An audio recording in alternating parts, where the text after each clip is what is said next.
আমরা যখন কোনো চেয়ারে বসি, টেবিলের উল্টো সাইডে বসি, তখন নিজেকে দেশের মালিক মনে হয়, ভুলে যাই আমরা মালিক নই, আমরা সেবক মাত্র। কাদের সেবক?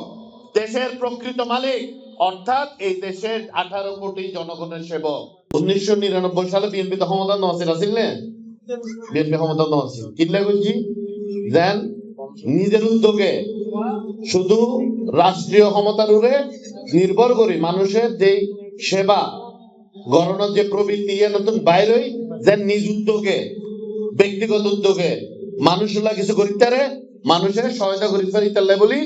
আর নেতা বাংলাদেশের মাননীয় বর্তমান প্রধানমন্ত্রী এবং আর দল মাননীয় চেয়ারম্যান আর ব্যাকগুণের প্রিয় মানুষ জনাব তারেক রহমান এমপি সাহেব এই সংগঠন গান গজিল আজও চলে আল্লাহ রহমতে। শুধু এখন ন, অতীতে বিগত 19 বছর ধরে বিএনপি যাতে রাষ্ট্রীয় ক্ষমতার বাইরে আছে, হামলা মামলায় নির্যাতিত নিপীড়িত আছে, জর্জরিত আছে, গুম খুনে জর্জরিত আছে, এই সংগঠন কিন্তু নীরবে এই মানব সেবামূলক কর্মকাণ্ড করি। তো ব্যক্তিগতভাবে এই সংগঠনের একজন সদস্য ইত্যাদি আর নিজের গর্ববোধ করি। কারণ আর একটা চেষ্টা একটু উদ্যোগ যদি মানুষের জীবনে সচ্ছলতা আনিতে পারে অথবা দেশের স্বনির্ভর করি পারে, ইয়ার তুমি বড় সবার হাম আর কিছু নাই। এই কিছুক্ষণ আগে হেলাল বক্তৃতার মধ্যে সুন্দর করে হই বহুত রাষ্ট্রপতি দেখি আর বহুত প্রধানমন্ত্রী দেখি হন্ডে মানুষ মরি যার গই, হন্ডে মানুষের ঘর বান ভাঙি যার গই, হন হস্ন আছে। কিন্তু এই বন্যা শুরু হওয়ার তো যাতে বন্যার পূর্বাভাস পাওয়া গে 2 তারিখের তো পার্বত্য অঞ্চল সহ বিভিন্ন অঞ্চলে ব্যবস্থা লওয়া গে গভর্নমেন্টের পক্ষ সরকারের পক্ষ থেকে কি করে ব্যবস্থা লন গিয়ে কিনলেই যেন মানুষ নিরাপদে থাকিতে পারে। বিশেষ করি পার্বত্য চট্টগ্রাম 3 ডিস্ট্রিক্ট যেভাবে করে আর মানুষের সাইক্লোন শেল্টার অথবা বন্যার আশ্রয় কেন্দ্র লই AKS অর্জন করলো গিনেস ওয়ার্ল্ড রেকর্ডস।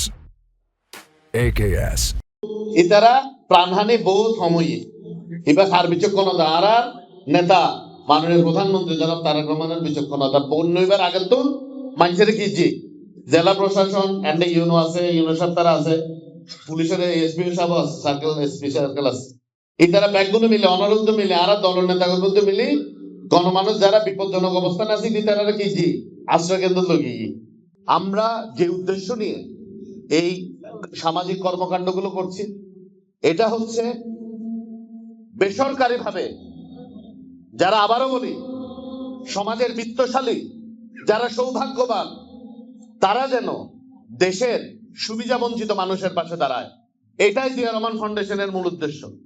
একটা সংগঠন তো 18 কোটি লোককে কি করতে পারবে না, সাহায্য করা সম্ভব না তো।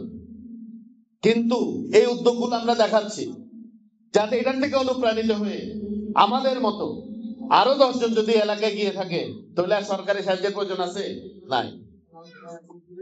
আমরা যে পরিমাণ টাকা বিলাসিতায় খরচ করে ফেলি তার 10 ভাগের 1 ভাগও যদি দেশের সুবিধা বঞ্চিত মানুষের জন্য ব্যয় করি এই দেশের দারিদ্রতা বহুত আগে কমে যাবে। আমাদের সমাজের যে পরিবর্তন মাননীয় প্রধানমন্ত্রীর নেতৃত্বে আমরা আনতে চাচ্ছি, উনি যে বার্তাটা বারবার দিচ্ছেন সেটা হচ্ছে যতদিন না পর্যন্ত দেশের প্রান্তিক জনগণের সুবিধা বঞ্চিত জনগণের জীবন মানের উন্নয়ন না হবে ততদিন পর্যন্ত বাংলাদেশের উন্নয়ন সম্ভব নয়। উনি বারবার একটা কথা বলেন, এই দেশের প্রকৃত মালিক হচ্ছে জনগণ। শুনছেন বারবার বলে একই কথা। এই কথা বলার উদ্দেশ্য আছে আমরা যারা সরকারের সাথে সম্পৃক্ত আছি, যারা সরকারি কর্মচারী আছি, যারা প্রজাতন্ত্রের কর্মচারী আছি, আমরা যারা সরকারের অংশ আছি, তারা যেন এমন ভাবে সেবা দেয় আমার সেবা নিয়ে আমার দেশের জনগণ যেন মনে করে এবং তার যেন এটা অনুভূতি হয় সে আসলে প্রকৃতভাবে এই দেশের মালিক। সেবাটা ওইভাবে দিতে হবে যেন মালিককে আমরা সেবা দিচ্ছি। আমরা যখন কোনো চেয়ারে বসি, টেবিলের উল্টো সাইডে বসি, তখন নিজেকে দেশের মালিক মনে হয়, ভুলে যাই আমরা মালিক নই, আমরা সেবক মাত্র। কাদের সেবক? দেশের প্রকৃত মালিক, অর্থাৎ এই দেশের 18 কোটি জনগণের সেবক। আমরা বিশ্বাস করতে চাই